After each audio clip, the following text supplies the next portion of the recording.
कि वह समांतर श्रेणी ज्ञात कीजिए जिसका तीसरा पद 5 है और सातवां पद 9 है। अगर इस तरह का सवाल आपसे कभी भी पूछेगा ना तो आपको करना क्या रहेगा कि सबसे पहले हम मान लेते हैं, ठीक है। यह नहीं कि हम प्रथम पद ए ही मानेंगे, आप कुछ भी मान सकते हैं। है समझ में? ए माने तो मान लीजिए वो तो समांतर श्रेणी में ए माना जाता है, सर्वांतर को डी माना जाता है।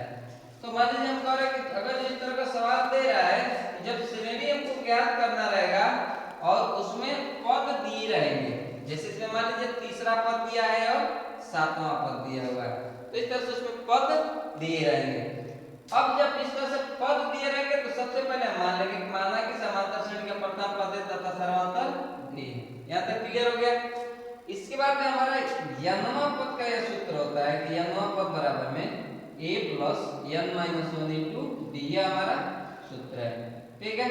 अब इसके अनुसार हम यह देख रहे हैं कि तीसरा पद कितना है 5, यानी n वां पद जहाँ लिखे हैं इसका मान दे दिया है, समझ में? तो इसका मान हम लिख लेंगे 5 बराबर में a प्लस का चौथा पद का है तीसरा पद, तो तीसरा n की जब हम लिख लेंगे 3 में से हमने घटा लिए, कितना बचा 2 और d का इसमें गुणा कर देंगे 2d, ठीक है। तो a प्लस 2d बराबर में आ गया हमारा 5, समीकरण नंबर हो गया 1। अब क्या कह रहा है कि तीसरा पद 5 है और सातवां पद, ठीक है, तो सातवां पद कितना दिया हुआ है 9। हम यहां मान लीजिए सातवां पद है दूसरे प्रश्नानुसार,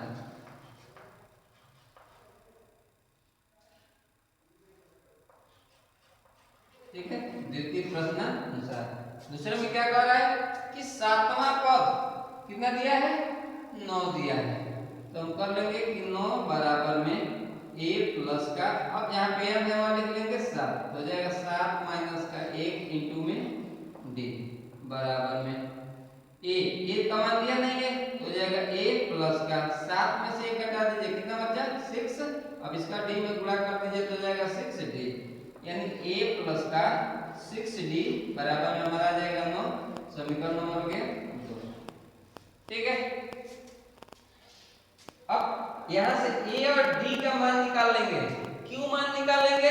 क्योंकि श्रेणी बनती इस तरह से कि श्रेणी का जब बनाने के लिए नियम दिया गया है ना, तो श्रेणी में कहा गया है कि जो श्रेणी का अनुक्रम होना चाहिए पहले a होना चाहिए, यानी पहले प्रथम पद का मान निश्चित होना चाहिए, उसके बाद में a प्लस का d होना चाहिए, यानी a और d दोनों का मान निश्चित होना चाहिए, उसके बाद a प्लस का 2d होना चाहिए, इसका भी मान निश्चित होना चाहिए, ठीक है।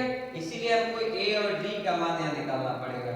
तो ध्यान से देखिए, समीकरण 1 में a प्लस 2d बराबर 5 दिया है और समीकरण सेकंड में a प्लस का 6d बराबर में 9, समीकरण नंबर सेकंड है।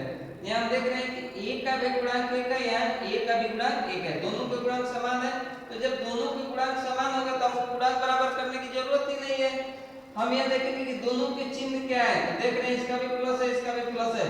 और जब रैखिक समीकरण में दो चर वाला रैखिक समीकरण हो और दोनों का मान निकालना हो तो हम यह देखते हैं कि दोनों के चिन्ह समान है ना और गुणांक बराबर है तो घटा देते हैं, ठीक है। तो हम समीकरण 1 में से समीकरण 2 घटा देंगे, हो जाएगा समीकरण 1 में से समीकरण 2 घटाने पर,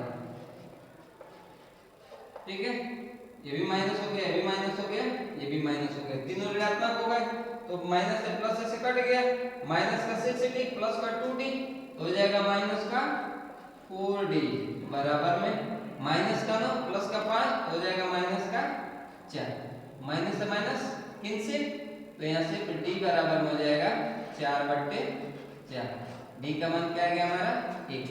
अब इससे d का मान किसी भी समीकरण में रख सकते हैं, समीकरण 1 में भी और समीकरण 2 में भी, दोनों में किसी में भी रख सकते हैं, ठीक है। हमारे समीकरण 1 में ही रख लिए, समीकरण 1 में d बराबर 1 रखने पर, अब जहां पर d है वहां 1 रख देंगे, ठीक है। तो कह रहा है कि a प्लस का 2 दिया हुआ है, ठीक है ना, तो कर लेंगे 2 इंटू डी का मान है 1 बराबर में 5, तो a प्लस का 2 एकम 2 बराबर में 5, इसको इधर पक्षांतर कर लीजिए। तो a बराबर में हो जाएगा 5 माइनस का 2। 5 में से 2 जाएगा, कितना बच गया है 3। तो a का मान आ गया क्या हमारा 3। ठीक है, अब क्या कहा था स्टार्टिंग में, कह रहा था वो श्रेणी ज्ञात कीजिए, यदि हमको श्रेणी ज्ञात करना है तो श्रेणी ज्ञात करने के लिए क्या लिखते हैं, a प्लस का d a प्लस का 2d। अतः अभीष्ट श्रेणी बराबर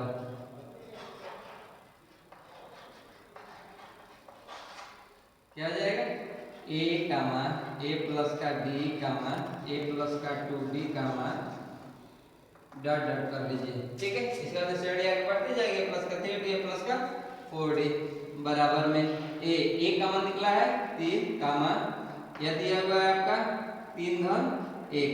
ठीक है, यह हो जाएगा 3 धन 2 गुणे 1, यह हो जाएगा आगे इसी तरह से बढ़ा लेंगे, बराबर में हो जाएगा 3 3 1 4 और यह जाएगा 3 धन 2 2 कम 2 तो 4 1 5। इस तरह से हमारी श्रेणी बन जाएगी।